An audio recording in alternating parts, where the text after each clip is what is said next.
Assalamualaikum warahmatullahi wabarakatuh. Selamat pagi, salam sejahtera bagi kita semua. Yang terhormat Bu Ayu Setio Putri, SPD MPD, dan teman-teman yang saya sayangi. Pada pagi hari ini, kami dari kelompok 7 akan mempresentasikan hasil kerja kami mengenai analisis penulisan karya ilmiah dari skripsi yang berjudul Proses dan Tingkatan Komunikasi Penyintas Bipolar. Sebelum presentasi dimulai, izinkan saya untuk memperkenalkan anggota-anggota dari kelompok 7. Yaitu ada Bumi Kaisar Praditya, Deva Aulia Putri Lutfiah Abdul, Muhammad Abian Sah Amiruddin, Kinanti Aye Fariha, dan Raizan Ataya Anargia. Untuk memulai presentasi kali ini akan dimulai dengan materi pengertian skripsi. Skripsi merupakan karya ilmiah yang ditulis oleh mahasiswa atau sebagai mahasiswa untuk persyaratan pendidikan akademik di perguruan tinggi. Skripsi juga diartikan sebagai bukti kemampuan akademik seorang mahasiswa dalam melakukan penelitian terhadap kasus-kasus atau fenomena-fenomena yang muncul, kemudian diteliti dengan menggunakan teori-teori yang relevan dan dianalisis untuk mendapatkan hasil dari penelitian tersebut. Untuk materi selanjutnya akan dibacakan oleh rekan saya yaitu Bumi. Untuk Bumi dipersilahkan.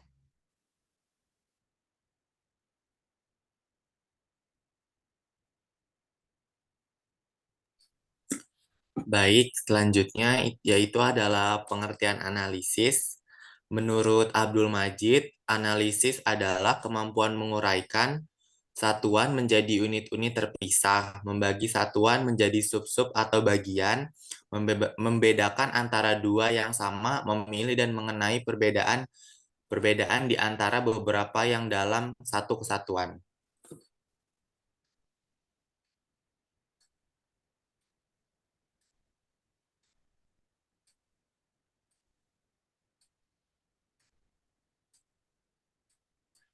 Selanjutnya itu ada poin-poin dalam analisis. Yang pertama itu adalah penggunaan huruf dan tanda baca. Terdapat kesalahan pada penulisan kata Tuhan yang terdapat pada halaman kedua kalimat keempat. Kesalahan terdapat pada penulisan kata tersebut yang seharusnya diawali dengan huruf kapital, sebab penulisan kata Tuhan tidak boleh ditulis dengan awalan huruf kecil. Selanjutnya itu ada penulisan kata Al-Quran pada skripsi yang dibahas, di mana tidak sesuai dengan pedoman umum ejaan bahasa Indonesia atau PUEBI, harusnya penulisan yang benar adalah Al-Quran. Baik, selanjutnya materi selanjutnya akan dijelaskan oleh rekan saya. Terima kasih.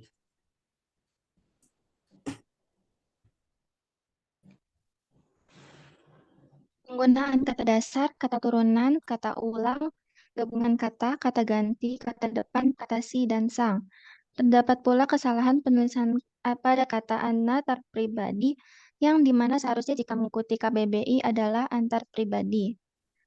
Kata dasar adalah kata yang belum mengalami pengimbuhan, perulangan, ataupun pemajemukan. Kata dasar ditulis sebagai satuan. Selanjutnya, kata turunan atau berimbuhan adalah kata yang telah mengalami proses pengimbuhan atau kata yang telah dilekati oleh imbuhan, baik itu yang berupa awalan, sisipan, dan akhiran. Kata ulang adalah kata yang mengalami proses pengulangan, baik itu sebagian ataupun seluruhnya. Bentuk ulang ditulis secara lengkap dengan menggunakan tanda-tanda hubung. Gabungan kata atau kata majemuk adalah kata yang dibentuk oleh dua kata atau lebih. Kata ganti seperti ku, kau, mu, dan nya ditulis serangkai dengan kata yang mengikuti dan yang diikuti.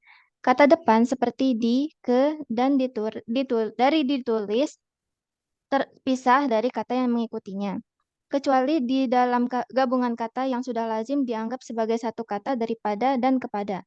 Dan yang terakhir ada kata sandang, si, dan sang yang ditulis terpisah dari kata yang mengikutinya. Dari analisis kami mengenai poin ini tidak ditemukan kesalahan penulisan pada skripsi yang kami analisis, sehingga pada poin yang ini sempurna karena penulis teliti dalam penulisannya. Terima kasih. Selanjutnya akan dilanjutkan oleh rekan saya.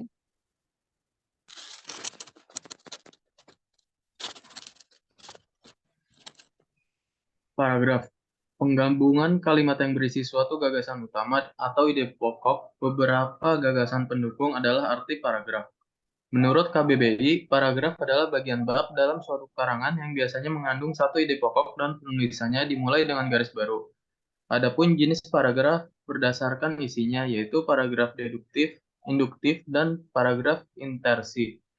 Di sini kami berikan contoh paragraf induktif dalam skripsi yang telah kami analisis, yaitu Osgood dan Scrum menjelaskan bahwa proses komunikasi berjalan secara sirkuler, di mana pihak-pihak yang berkomunikasi saling bertukar peran sebagai komunikator dan komunikan.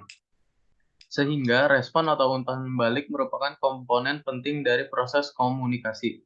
Proses komunikasi menurut Osgood dan Scrum dimulai dengan pelaku komunikasi pertama kali bertindak sebagai komunikator untuk membentuk atau mengirim pesan melalui suatu media atau saluran kepada penerima pesan atau komunikan.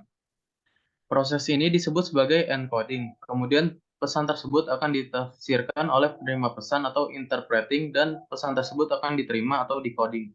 Apabila sang penerima pesan mempunyai reaksi atau tanggapan, maka ia membuat pesan kembali ke pihak lain yang berkomunikasi dengannya atau encoding. Oleh karena itu, proses komunikasi ini berjalan secara terus-menerus atau sekuler. Selanjutnya akan karya tulis ilmiah sistematika penulisan. Untuk mempermudah melihat mengetahui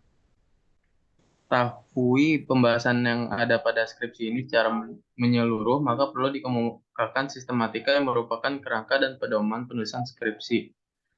Satu, bagian awal skripsi yang memuat sampul depan, halaman judul, halaman persetujuan dosen pembimbing, halaman pengesahan, halaman moto, dan persembahan, halaman kata pengantar, halaman daftar isi, halaman daftar tabel, halaman daftar gambar, halaman daftar lampiran, arti lambang, dan singkatan, serta abstraksi. Kedua, bagian utama skripsi meliputi bab 1 yang berisi pendahuluan, bab 2 tinjauan pustaka, bab 3 metode penelitian, bab 4 hasil dan pembahasan, dan bab 5 penutup. Dan bagian akhir skripsi meliputi daftar pustaka dan daftar lampiran. Terdapat kesalahan pada penulisan daftar isi, sebab menurut panduan penulisan karya ilmiah Unila tahun 2020, sistematika nama penulis bagian sampul depan dan halaman judul tidak boleh ditulis menggunakan font selain Times New Roman dan ditulis menggunakan huruf besar secara keseluruhan. Terdapat kesalahan pada penulisan daftar isi, sebab pada halaman tersebut tertulis bagian daftar isi beserta halamannya di atas bagian daftar tabel. Menurut panduan penulis karya ilmiah Unila tahun 2020, bagian yang tertulis daftar isi beserta nomor halamannya tidak perlu ditulis, cukup diawali dengan penulisan bagian daftar tabel saja. Selanjutnya akan disampaikan oleh rekan saya.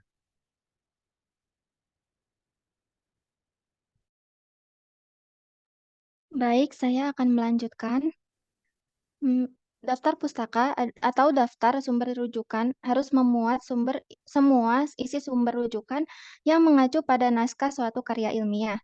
Dalam merujuk suatu sumber, penulis karya ilmiah harus dapat membandingkan, mendasarkan, menunjuk pendapat, data temuan, serta informasi dari sumber yang telah dirujuk.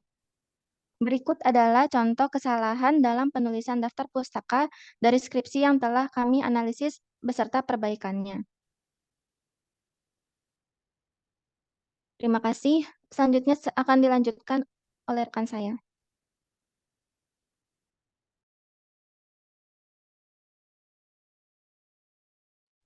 Selanjutnya adalah kesimpulan. Dari analisis yang telah kami lakukan, masih banyak terdapat beberapa kesalahan penulisan yang dilakukan oleh penulis pada skripsi yang telah dibuatnya.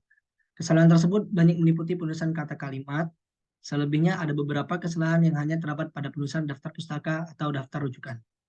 Penulis telah mampu membuat skripsi dengan struktur yang baik walaupun masih ada beberapa kekurangan. Sistematika penulisan, kalimat efektif, kaidah kebahasaan, penggunaan partikel, dan lain sebagainya sesuai dengan analisis kami tidak terbukti adanya kesalahan.